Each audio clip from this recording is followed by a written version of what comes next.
Hello my dear students, इस video में हम बात करेंगे रिफ्रैक्शन ऑफ लाइट की। कहीं आपको जाने की जरूरत नहीं है, कंप्लीट ऑप्टिक्स आप यहीं पर पढ़ने वाले हो और बड़े ही मजे के साथ आप इस वीडियो को देखिए। एक चीज बिल्कुल भी ना भूलें, अपनी नोटबुक और पेन हमेशा अपने साथ लेकर बैठिए और सारे कंसेप्ट यहाँ पर क्लियर करिए। बिना टाइम वेस्ट किए हम वीडियो को शुरू करते हैं। स्टूडेंट्स, जब हम लाइट को एक मीडियम से दूसरे मीडियम में भेजते हैं, लाइट जब एक मीडियम से दूसरे मीडियम में जाती है तो हमेशा अपने पाथ से डेविएट हो जाती है, यानी कि अपने पाथ से वो बेंड हो जाएगी। इसी को बोलते हैं लाइट का रिफ्रैक्शन। इसको हम डिटेल में किस तरीके से पढ़ते हैं वो देखो। सबसे पहले इसको पढ़ने के लिए हम क्या कंसीडर करेंगे, एक इंटरफेस कंसीडर करते हैं। इंटरफेस, देखो मैं नाम ले रहा हूं इंटरफेस। इंटरफेस का मतलब ये एक ऐसा प्लेन सरफेस हम कंसीडर करते हैं जो दो मीडियम को सेपरेट करता है। इंटरफेस मतलब एक ऐसा प्लेन सरफेस आप मान के चल रहे हो कि जो दो मीडियम को सेपरेट कर रहा है। ऊपर वाला जो मीडियम है उसको आप मानते हो रेयर मीडियम, और नीचे वाला जो मीडियम है उसको आप मानते हो डेंसर मीडियम। रेयर मीडियम वो है जिसमें लाइट की स्पीड जो है वो फास्ट होती है, लाइट की स्पीड फास्टली मूव करती है। और डेंसर मीडियम वो होता है जिसमें लाइट की स्पीड जो है वो लाइट की स्पीड स्लो होती है, यानी स्लो रेट के साथ लाइट मूव करती है। जरूरी नहीं अकेली स्पीड ही चेंज हो, लाइट के कुछ फैक्टर ऐसे भी हैं जो और भी चेंज होते हैं। धीरे धीरे मैं उनके बारे में बताऊंगा आपको। लगातार आप हमसे जुड़े रहिए, वीडियो को लगातार देखते रहिए, कहीं जाने की जरूरत नहीं है। कंप्लीट रे ऑप्टिक्स और कंप्लीट वे ऑप्टिक्स मैं आपको यहीं पे कराऊंगा।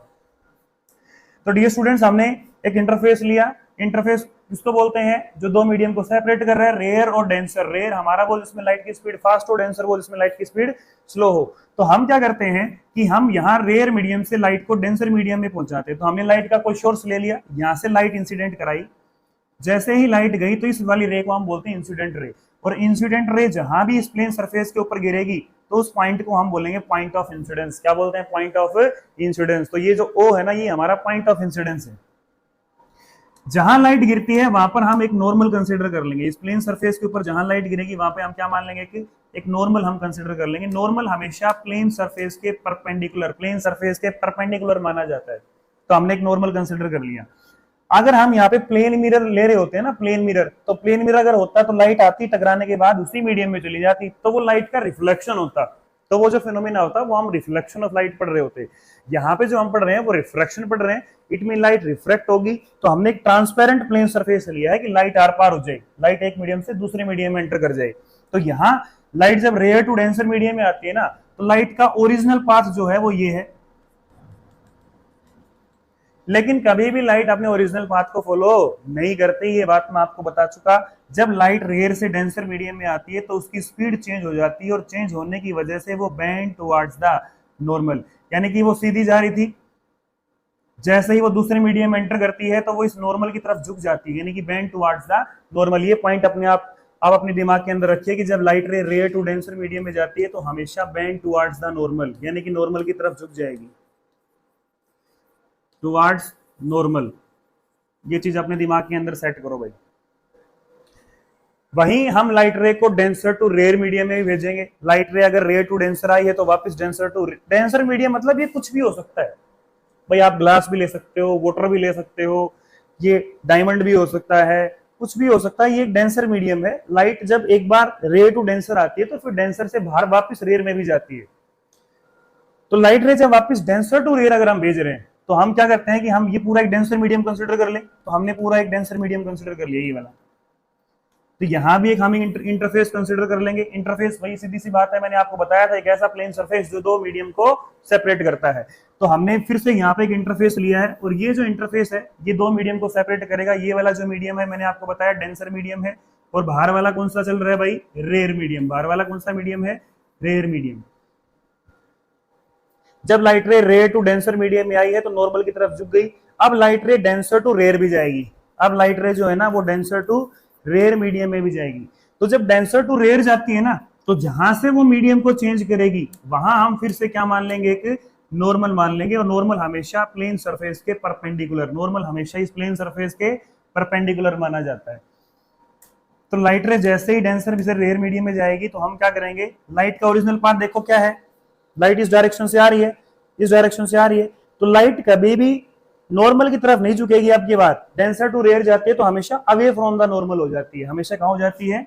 Away from the normal. तो लाइट का ओरिजिनल पाथ ये है, ओरिजिनल पाथ ये है, लेकिन ये नॉर्मल की तरफ झुकेगी नहीं। अब की बार नॉर्मल से दूर हो जाएगी, अवे फ्रॉम द नॉर्मल। तो ये चीज आपको ध्यान रखनी है कि लाइट जब डेंसर टू रेयर जाती है तो हमेशा नॉर्मल से दूर हो जाती है, go away from the normal. ये पॉइंट आपके दिमाग में सेट हो गया।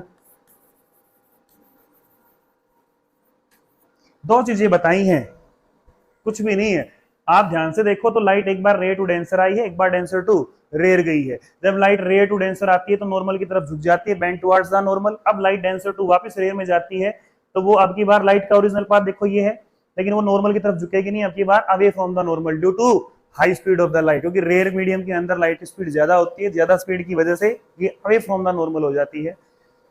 तो इस चीज को आप ध्यान रखो कि लाइट रेयर टू डेंसर आती है तब क्या होता है, डेंसर टू रेयर जाती है तो क्या होता है। इसको हम बोलते हैं लाइट का रिफ्रैक्शन। एक्चुअल में ये जो है ना, ये है लाइट का रिफ्रैक्शन। अब हम बात करते हैं कि एंगल्स की। एंगल हमेशा नॉर्मल से कंसिडर किए जाएंगे। एंगल जो हम कंसिडर करते हैं वो हमेशा नॉर्मल से कंसिडर करते हैं। यहाँ पे आप ध्यान दो कि हम जब नॉर्मल और इंसिडेंट रे, इस वाली रे को हम बोलते हैं इंसिडेंट रे। नॉर्मल और इंसिडेंट रे के बीच के एंगल को बोलते हैं एंगल ऑफ इंसिडेंस। क्या बोलते हैं? Angle of incidence. इस चीज को आप ध्यान रखो, नॉर्मल और इंसिडेंट रे के बीच के एंगल को एंगल ऑफ इंसिडेंस बोलेंगे। ये नॉर्मल है, नॉर्मल, और ये वाली रे है रिफ्रैक्टेड रे। नॉर्मल और रिफ्रैक्टेड रे के बीच के एंगल को बोलेंगे एंगल ऑफ रिफ्रैक्शन। क्या बोलेंगे? एंगल ऑफ रिफ्रैक्शन, जिसको आर से हम डिनोट करते हैं। अब लाइट डेंसर टू रेयर गई ना, तो इस वाली रे को हम बोलते हैं इमर्जेंट रे। इस वाली रे को हम क्या बोलते हैं? इमर्जेंट रे। तो इमर्जेंट रे और नॉर्मल के बीच के एंगल को हम बोलेंगे इमर्ज एंगल। क्या बोलते हैं? इमर्ज एंगल, जिसको हम ई से डिनोट करते हैं। तो ये तीन एंगल मैंने आपको बताए हैं, तो तीनों एंगल आपको पता होने चाहिए। कौन कौन से बताए हैं? एक तो मैंने बताया है कि नॉर्मल और इंसिडेंट रे के बीच के एंगल को आई बोल रहे हैं, नॉर्मल और रिफ्रैक्टेड रे के बीच के एंगल को आर बोल रहे हैं, और नॉर्मल और इमर्जेंट रे के बीच के एंगल को इमर्ज एंगल, यानी कि जिसको हम ई से डिनोट करते हैं, एंगल ऑफ इमर्जेंस भी आप इसको बोल सकते हो। तो ये एंगल्स आपको बनाने हैं। ध्यान दो कि ये जो है ना, ये अल्टरनेट एंगल है, और यहाँ जो आर है ना, एंगल ऑफ रिफ्रैक्शन, तो ये एंगल भी क्या होगा? एंगल ऑफ रिफ्रैक्शन, क्योंकि रिफ्रैक्टेड रे और नॉर्मल के बीच के एंगल को हम एंगल ऑफ रिफ्रैक्शन ही बोलते हैं। तो इस चीज को अपने दिमाग के अंदर सेट करो। अब कौन सा मीडियम कितना ज्यादा डेंस है, गौर करो। जो मैं बात बता रहा हूं आपको उस पर ध्यान दो कि आपने रेयर मीडियम, डेंसर मीडियम पढ़ा है। कौन सा मीडियम कितना ज्यादा डेंस है, वो चीज हमें ऑप्टिकल डेंसिटी बताएगी। ऑप्टिकल डेंसिटी हमें बताती है कौन सा मीडियम कितना ज्यादा डेंस है, कितना कम डेंस है। अब उस ऑप्टिकल डेंसिटी को जब हम डिफाइन करते हैं ना, तो वहां एक फैक्टर यूज करते हैं जिसको हम बोलते हैं रिफ्रैक्टिव इंडेक्स। क्या बोलते हैं? Refractive index. रिफ्रैक्टिव इंडेक्स का भी हम जिक्र करेंगे। एक बार स्क्रीनशॉट ले लो इसका। आई होप आपने स्क्रीनशॉट ले लिया होगा। तो यहां ध्यान से देखो कि एक्चुअल में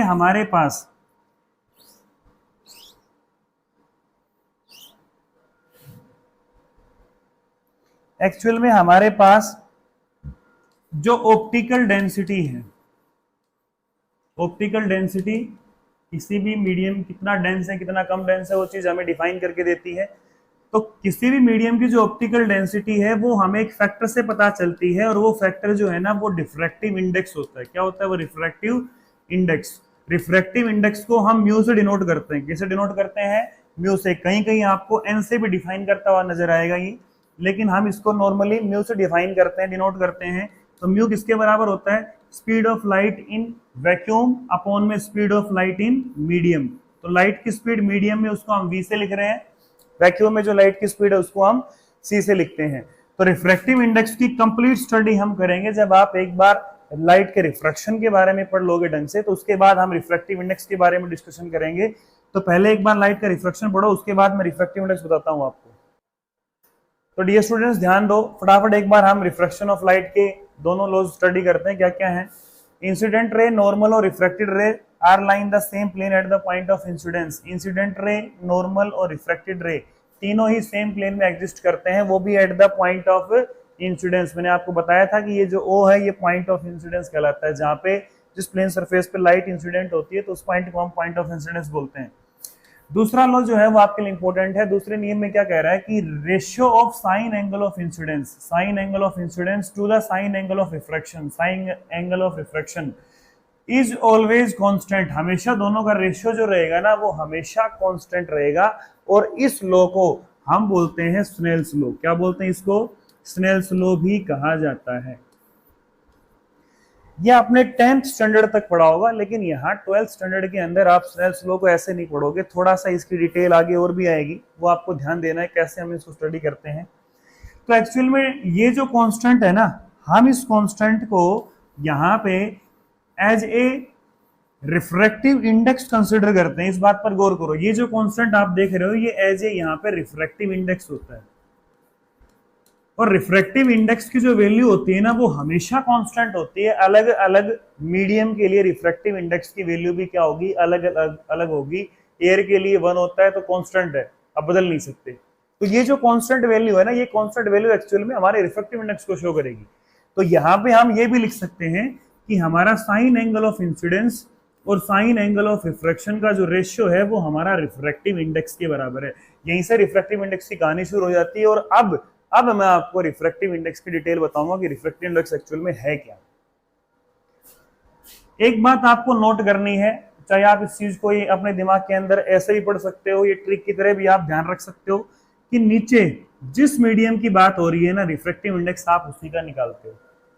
रिपीट करता हूं, ध्यान से सुनो, नीचे जिस मीडियम की बात हो रही है ना, रिफ्रैक्टिव इंडेक्स आप उसी का निकालते हो। यहां एंगल आर जो है ना वो हमारा दूसरे मीडियम के अंदर है।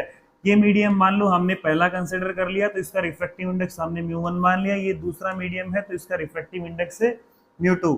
तो हमारे पास जिस मीडियम के अंदर एंगल आर है उसी मीडियम का रिफ्रैक्टिव इंडेक्स हम निकाल रहे हैं। तो नीचे हमारे पास आर है तो रिफ्रैक्टिव इंडेक्स हम दूसरे का ही निकाल रहे हैं। और किसके रेस्पेक्ट में निकाल रहे हैं दूसरे का रिफ्रैक्टिव इंडेक्स, पहले के रेस्पेक्ट में। तो इस चीज को हम ऐसे डिनोट करते हैं, ध्यान से सुनो, कि नीचे जो भी गिवन होता है या नीचे जिस मीडियम में लाइट की स्पीड हो या एंगल हो, रिफ्रैक्टिव इंडेक्स हमेशा उसी का निकल रहा होता है। तो यहां हम दूसरे मीडियम की बात करें कि आर जो एंगल है वो हमारे दूसरे मीडियम के अंदर है, तो हम रिफ्रैक्टिव इंडेक्स दूसरे मीडियम का निकाल रहे हैं पहले वाले मीडियम के रेस्पेक्ट में।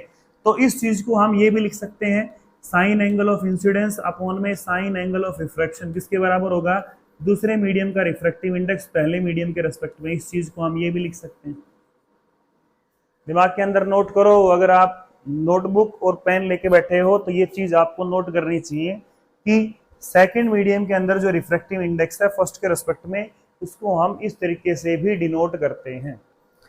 यहां आप गौर करो, एक चीज यहां पे आप गौर करो कि अगर हम इनकी क्रॉस मल्टीप्लाई कर दें, अगर मैं इस इक्वेशन के अंदर क्रॉस मल्टीप्लाई करूं आपस में, तो इस चीज को मैं क्या लिखूंगा, μ1 sin i is equal to μ2 sin r। ये तरीका है स्नेल्स लॉ लिखने का, ये स्नेल्स लॉ है एक्चुअल में। और स्नेल्स लॉ लिखने की ये जो ट्रिक है, ये जो तरीका है, ये आपके दिमाग के अंदर सेट हो जाना चाहिए। मैं आपको ये बता रहा हूं कि स्नेल्स लॉ अगर आपको नहीं आता ना तो ध्यान से देखो कि यहां हम μ1 लिख रहे हैं और μ1 हमारे पास रेयर मीडियम का रिफ्रैक्टिव इंडेक्स है, μ2 हमारे पास डेंसर मीडियम का रिफ्रैक्टिव इंडेक्स है। तो यहाँ पे हम μ1 लिख रहे हैं ना, तो यहाँ पे μ1 के अंदर इस मीडियम के अंदर जो एंगल है ना वो एंगल इसके साथ लिखा जाएगा। एंगल आई है तो हम एंगल आई लिखेंगे। इस तरीके से आप इस चीज को याद करो। यहाँ पे रिफ्रैक्टिव इंडेक्स कौन सा है, μ2, तो इसके साथ एंगल कौन सा है, आर, तो μ2 के साथ हम आर लिखेंगे। तो जिस भी मीडियम के अंदर जो एंगल होगा वो उसी के रिफ्रैक्टिव इंडेक्स के साथ लिखा जाएगा। जिस भी मीडियम के अंदर जो एंगल होगा वो उसी के रिफ्रैक्टिव इंडेक्स के साथ लिखा जाएगा। ये चीज मैं बार बार रिपीट कर चुका हूं, इस चीज को आप दिमाग में ध्यान से नोट कर लो, ये दिमाग के अंदर सेट कर लो कि μ1 रिफ्रैक्टिव इंडेक्स जो है ना वो पहले मीडियम का है और पहले मीडियम में एंगल आई है, तो हम लिखेंगे μ1 sin i। डायरेक्ट आप लिख दो, कुछ याद रखने की जरूरत नहीं है आपको। अब दूसरे मीडियम का रिफ्रैक्टिव इंडेक्स μ2 है ना और उसमें एंगल कौन सा है, r, तो आप डायरेक्ट लिख दो μ2 sin r। तो ये है स्नेल्स लॉ लिखने का तरीका, समझ गए। जब हम रिफ्रैक्शन थ्रू ग्लास स्लैब पढ़ेंगे ना तो वहां भी हम स्नेल्स लॉ यूज करेंगे। वहां एंगल I जो है वो एंगल E के बराबर होता है, ये चीज हम प्रूव करके दिखाएंगे। तो वहां भी आपको स्नेल्स लॉ यूज करना पड़ेगा। तो स्नेल्स लॉ में डायरेक्ट वहां यही लिखूंगा, तो ये चीज आपको अभी यहीं पर लेनी चाहिए, समझ गए। स्क्रीनशॉट ले लो एक बार इसका। Speed of light in vacuum और speed of light in medium के रेशियो को हम बोलते हैं रिफ्रैक्टिव इंडेक्स। वैक्यूम में लाइट की स्पीड को c लिखा जाता है और मीडियम में लाइट की स्पीड को हम v से डिनोट करते हैं। मीडियम में लाइट की स्पीड को हम v से डिनोट करते हैं और वैक्यूम में लाइट की स्पीड को हम c से डिनोट करते हैं। तो यहाँ एक चीज ध्यान दो कि जैसे हम यहाँ पे लाइट की स्पीड पढ़ रहे हैं ना, नीचे जिस भी मीडियम के अंदर लाइट की स्पीड होगी, फिर से वही बात, नीचे जिस भी मीडियम में लाइट की स्पीड होगी हम रिफ्रैक्टिव इंडेक्स उसी का निकाल रहे होते हैं। हम एक्चुअल में रिफ्रैक्टिव इंडेक्स से उसी का निकाल रहे होते हैं। अब हमारे पास देखो नीचे लाइट की स्पीड मीडियम में दे रखी है, तो हम एक्चुअल में यहाँ पे रिफ्रैक्टिव इंडेक्स मीडियम का निकाल रहे हैं। किसका निकाल रहे हैं? मीडियम का। अगर ऐसा होता ना, लाइट की स्पीड वैक्यूम में, लाइट की स्पीड वैक्यूम में अपॉन लाइट की स्पीड फर्स्ट मीडियम या एयर होता, मान लो speed of light in air होता, तो हम यहाँ पे लिखते लाइट की स्पीड किसमें? एयर में। तो एक्चुअल में नीचे लाइट की स्पीड जिस मीडियम में है ना, तो आप यहाँ रिफ्रैक्टिव इंडेक्स उसी मीडियम का निकाल रहे होते हो। यहाँ पे एयर में लाइट की स्पीड है, तो एक्चुअल में आप किसका रिफ्रैक्टिव इंडेक्स निकाल रहे हो? एयर का रिफ्रैक्टिव इंडेक्स निकाल रहे हो। Speed of light in vacuum upon में speed of light in medium. अगर मीडियम की जगह आपको मान लो ग्लास दिया होता, तो speed of light in glass दिया होता, तो इसका मतलब आप जो रिफ्रैक्टिव इंडेक्स निकाल रहे हो ना, वो ग्लास का निकाल रहे हो। किसका निकाल रहे हो? ग्लास का निकाल रहे हो। तो नीचे जिसमें मीडियम के अंदर लाइट की स्पीड होगी, एक्चुअल में रिफ्रैक्टिव इंडेक्स उसी का निकलता है। तो ये चीज आपके दिमाग में सेट हो जानी चाहिए। अरे हो जा भाई।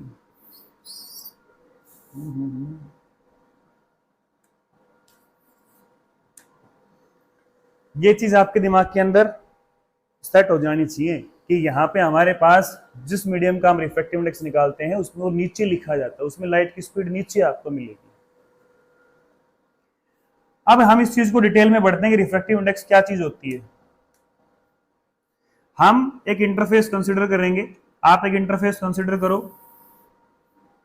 ऊपर वाला जो मीडियम आप मान के चल रहे हो, वो कौन सा मीडियम है? Rare medium. नीचे वाला मीडियम कौन सा है? Denser medium. Light rare to denser आ रही है, तो मतलब ऊपर वाले का रिफ्रैक्टिव इंडेक्स आपने μ1 मान लिया, नीचे वाले का रिफ्रैक्टिव इंडेक्स आपने मान लिया μ2। रेयर मीडियम का रिफ्रैक्टिव इंडेक्स μ1 है, डेंसर मीडियम का रिफ्रैक्टिव इंडेक्स μ2 है। तो लाइट आ गई, किसी भी सोर्स से लाइट आ गई, तो ये वाली इंसिडेंट रे जहां पे गिरती है, उस पॉइंट को हम क्या बोलते हैं? Point of incidence. आपकी जुबान अब हिलनी चाहिए, क्योंकि आप रिफ्रैक्शन ऑफ लाइट के अंदर ये चीज पढ़कर आ गए। जहां पे लाइट गिरेगी उस पॉइंट को हम बोलेंगे पॉइंट ऑफ इंसिडेंस। और जहां गिरती है ना, वहां हम इस प्लेन सरफेस के बिल्कुल परपेंडिकुलर क्या मान लेंगे? एक नॉर्मल मान लेंगे। तो लाइट का जो ओरिजिनल पाथ है, वो लाइट का ओरिजिनल पाथ कौन सा है? ये लाइट का ओरिजिनल पाथ है। लेकिन वो कभी भी ओरिजिनल पाथ को फॉलो नहीं करती। जब रेयर टू डेंसर आती है, ये बात मैं बता चुका कि जब रेयर टू डेंसर में आती है तो हमेशा बेंड टुवर्ड्स द नॉर्मल हो जाती है, नॉर्मल की तरफ झुक जाती है, तो इस डायरेक्शन में वो चली जाती है। आप डेंसर से रेयर में भेजना चाहते हो, अगर आप वापस भेजना चाहते हो ना डेंसर टू रेयर, तो आपको क्या करना चाहिए? आपको एक काम करना चाहिए। कौन सा काम करना चाहिए? मैं बता रहा हूं, वो काम करना चाहिए। आप ये वाली जो लाइट रे आ रही है ना, ठीक इसके परपेंडिकुलर आप एक मिरर रख दो, तो जिस पाथ से लाइट आती है टकराने के बाद वो उसी मीडियम को फॉलो करेगी, उसी पाथ से वापस चली जाएगी। तो उसी पाथ से अगर वापस जा रही है तो आप लाइट को डेंसर टू रेयर भी भेज सकते हो। समझ गए मेरी बात को? ज्यादा समझने की जरूरत नहीं है, जितना काम मैं करा रहा हूं उतना करते जाओ। हाँ, कहां थे हम? लाइट रेयर टू डेंसर आ रही थी, तो लाइट रेयर टू डेंसर आ गई तो बेंड टुवर्ड्स द नॉर्मल। अच्छा, पहले मीडियम में लाइट की स्पीड मैंने बता रखा है, लाइट जब मीडियम को चेंज करेगी तो लाइट की स्पीड भी चेंज होगी कि नहीं होगी? तो लाइट की स्पीड भी चेंज होगी। तो पहले मीडियम में लाइट की स्पीड जो है ना, वो v1 मान ली। दूसरे मीडियम में लाइट की स्पीड जो है वो हमने v2 मान ली। क्या मान ली? v2। अब ये एंगल आपको पता है बड़े अच्छे से कि ये एंगल ऑफ इंसिडेंस होता है, ये एंगल ऑफ रिफ्रैक्शन होता है, बताने की जरूरत नहीं पड़नी चाहिए। लाइट का ओरिजिनल पाथ ये था, अपने कितने एंगल से वो डाइवर्ट हुई? आनी चाहिए थी ऐसे, गई ऐसे, तो इतने एंगल पे डाइवर्ट होगी। इस एंगल को हम डेविएशन एंगल बोलते हैं। क्या बोलते हैं? Deviation angle. एक सेकंड भाई, इस एंगल को हम बोलते हैं डेविएशन एंगल। इस चीज का डिस्कशन मैं आपको कराऊंगा जब हम रिफ्रैक्शन किसी ग्लास स्लैब से पढ़ेंगे, ठीक है? अभी हम नॉर्मली दो मीडियम मान रहे हैं, रेयर और डेंसर। तो आप रेयर टू डेंसर लाइट को भेजोगे, एक बार डेंसर टू रेयर आप लाइट को भेजोगे। आपको पता है रेयर टू डेंसर भेजोगे तो लाइट नॉर्मल की तरफ झुक जाएगी, अगर डेंसर टू रेयर भेजोगे तो light goes away from the normal. Sir ji clear होगा? सारा क्लियर होगा सर जी?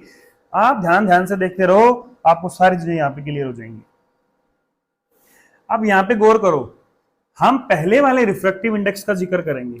आपने कहा refractive index speed of light in vacuum, मैं डायरेक्ट लिख रहा हूं यहाँ पे, ध्यान दो। Speed of light in vacuum c upon speed of light in medium. पहले वाला मीडियम हमने मान लिया, तो पहले वाले मीडियम के अंदर जो लाइट की स्पीड है वो v1 है। इट मीन नीचे जिस मीडियम में लाइट की स्पीड होती है रिफ्रैक्टिव इंडेक्स से उसी का निकलता है। तो हमने μ1 निकाल लिया। बताओ μ1 रिफ्रैक्टिव इंडेक्स कब होगा? जब उस मीडियम के अंदर लाइट की स्पीड कितनी होगी? v1। और इस चीज का भी आप ध्यान रखो, देखो v1 पहले मीडियम की स्पीड है, μ1 पहले मीडियम का रिफ्रैक्टिव इंडेक्स है, तो उसी मीडियम का जो रिफ्रैक्टिव इंडेक्स है वो उसी मीडियम के अंदर जो लाइट की स्पीड है उसके इनवर्सली भी होता है। पहले मीडियम के अंदर लाइट की स्पीड ज्यादा है तो इसका मतलब पहले मीडियम का रिफ्रैक्टिव इंडेक्स से कम है। पहले मीडियम में लाइट की स्पीड ज्यादा होने का मतलब पहले मीडियम में रिफ्रैक्टिव इंडेक्स से कम है। तो ये चीज भी आपको पता होनी चाहिए। समझ गए? देखो भाई,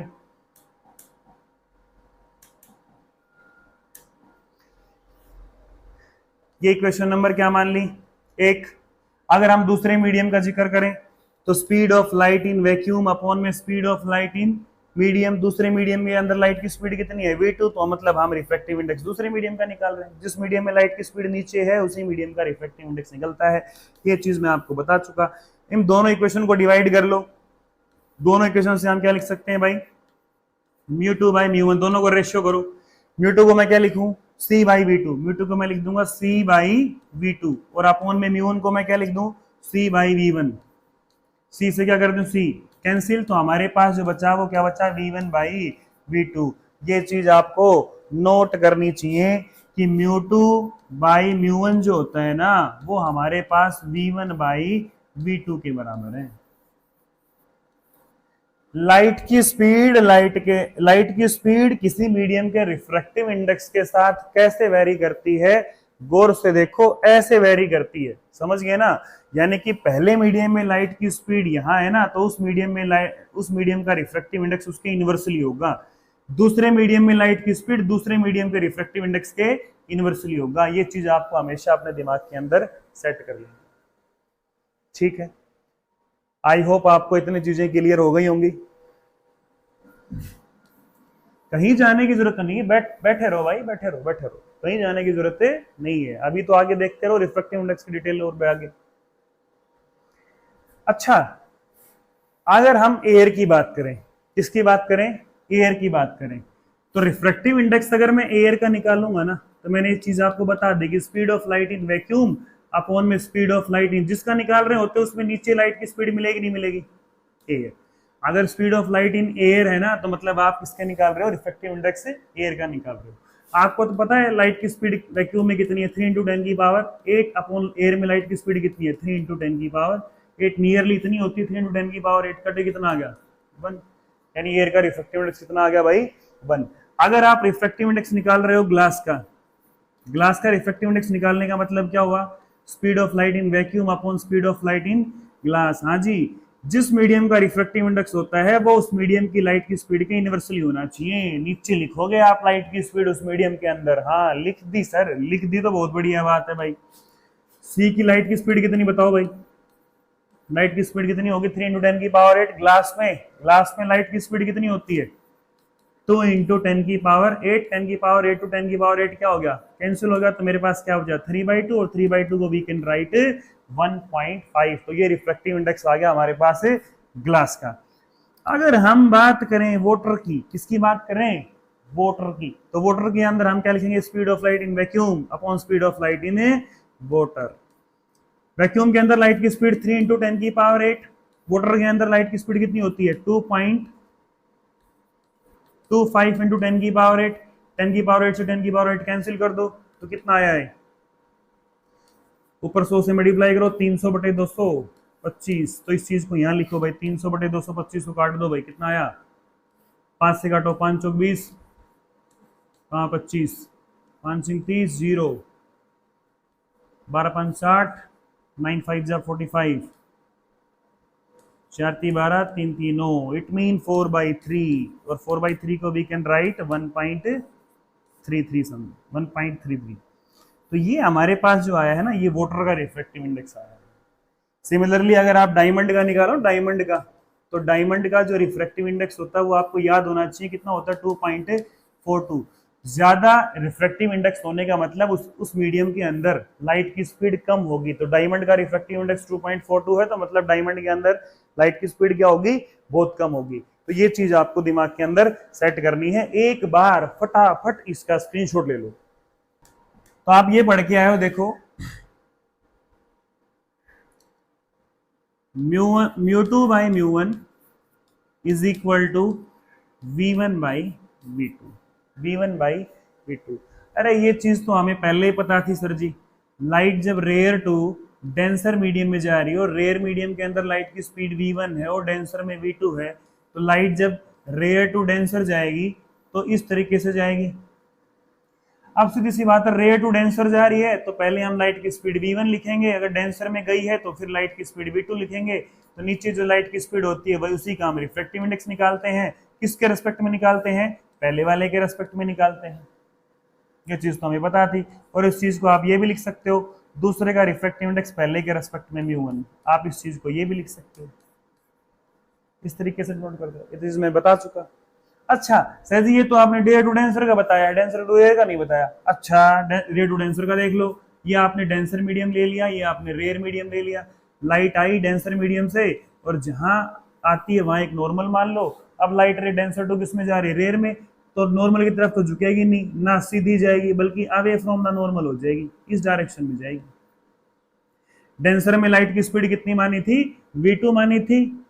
ज्यादा दूर हो गई, यहाँ देखो, वहां दिखाई नहीं दे रहा, तो यहाँ देखो भाई, v2 मानी थी। और रेयर में लाइट की स्पीड सर जी v1 मानी थी, बिल्कुल मानी थी। तो अब डेंसर टू रेयर आ रही है तो मतलब लाइट की स्पीड दूसरे मीडियम में अपॉन लाइट की स्पीड पहले मीडियम में। लाइट की स्पीड पहले मीडियम में मतलब हम पहले का रिफ्रैक्टिव इंडेक्स निकाल रहे हैं, किसके रेस्पेक्ट में? दूसरे के रेस्पेक्ट में। तो पहले का रिफ्रैक्टिव इंडेक्स दूसरे के रेस्पेक्ट में निकाल रहे हैं, तो इस चीज को आप ऐसा लिख सकते हो।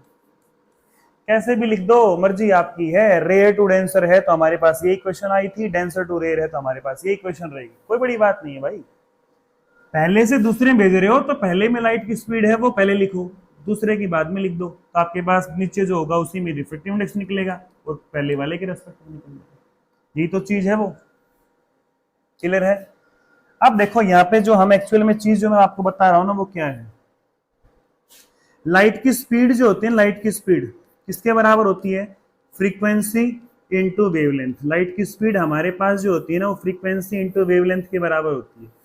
ये जो स्पीड है लाइट की, ये हमारे पास फ्रीक्वेंसी इंटू वेवलेंथ के बराबर है। स्पीड और वेवलेंथ, स्पीड और वेवलेंथ ये दो ऐसे फैक्टर हैं, जब लाइट एक मीडियम से दूसरे मीडियम में जाती है तो ये दोनों फैक्टर भी चेंज हो जाते हैं। इट मीन ये मीडियम पे डिपेंड करते हैं, डिपेंड ऑन मीडियम। लाइट की स्पीड और लाइट की जो वेवलेंथ है ना, वो मीडियम पे डिपेंड करेगी। इसका मतलब अगर मीडियम चेंज होगा तो ये भी चेंज होंगे, अगर मीडियम चेंज नहीं होगा तो ये भी चेंज नहीं होंगे।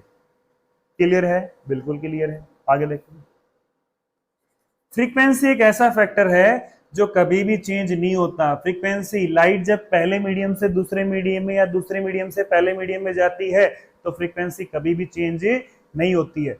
तो फ्रीक्वेंसी कभी भी चेंज नहीं होगी। इसका मतलब फ्रीक्वेंसी जो है ना, वो डिपेंड करती है, फ्रीक्वेंसी लाइट के सोर्स पे डिपेंड करती है। किस पे डिपेंड करेगी? लाइट के सोर्स पे। देखो एक्चुअल में फ्रीक्वेंसी को हम कलर से रिलेट करते हैं, समझ गए ना?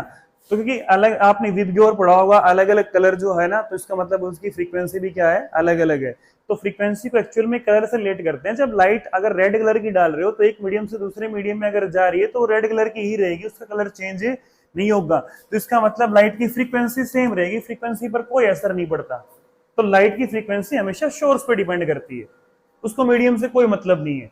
और वेवलेंथ और स्पीड जो है ना, ये लाइट की ये एक्चुअल में हमारे मीडियम पे डिपेंड करते हैं कि हमारे पास मीडियम कौन कौन से हैं। ठीक है, तो इन चीजों का आप ध्यान रखो। अब लाइट की स्पीड पहले मीडियम में थी तो हमारे पास पहले मीडियम में लाइट की स्पीड है ना, तो इसको हम v1 लिखेंगे। फ्रीक्वेंसी विल बी सेम, क्योंकि फ्रीक्वेंसी कभी मीडियम पे डिपेंड नहीं करती, इंडिपेंडेंट ऑन मीडियम होती है। तो हमारे पास ये होगी वेवलेंथ। वेवलेंथ भी चेंज होगी क्योंकि वो भी मीडियम पे डिपेंड करती है मीडियम पे डिपेंड। तो पहले वाले मीडियम में लाइट की speed is equal to mu into पहले वाले मीडियम में लाइट की वेवलेंथ। तो इसको मैं क्या लिख सकता हूँ? लाइट की स्पीड को फ्रीक्वेंसी इंटू वेवलेंथ, पहले मीडियम में है तो न्यू इंटू लैम्डा 1। अगर दूसरे मीडियम का जिक्र हो जाए तो दूसरे मीडियम की वेवलेंथ हो जाएगी। फ्रीक्वेंसी विल बी सेम और वेवलेंथ लैम्डा 2। लाइट जब अपने मीडियम चेंज करती है तो उसकी स्पीड भी चेंज होगी, उसकी वेवलेंथ भी चेंज होगी। तो ये रिलेशन आपको ध्यान रखना है। फ्रीक्वेंसी से फ्रीक्वेंसी क्या हो गई, कैंसिल हो गई। तो ये रिलेशन आपको ध्यान रखना है कि हमारे पास रिफ्रैक्टिव इंडेक्स, लाइट की स्पीड और वेवलेंथ तीनों एक दूसरे से कैसे रिलेट करते हैं। तो ये चीज अपनी नोटबुक के अंदर आप अभी के अभी नोट कर लो।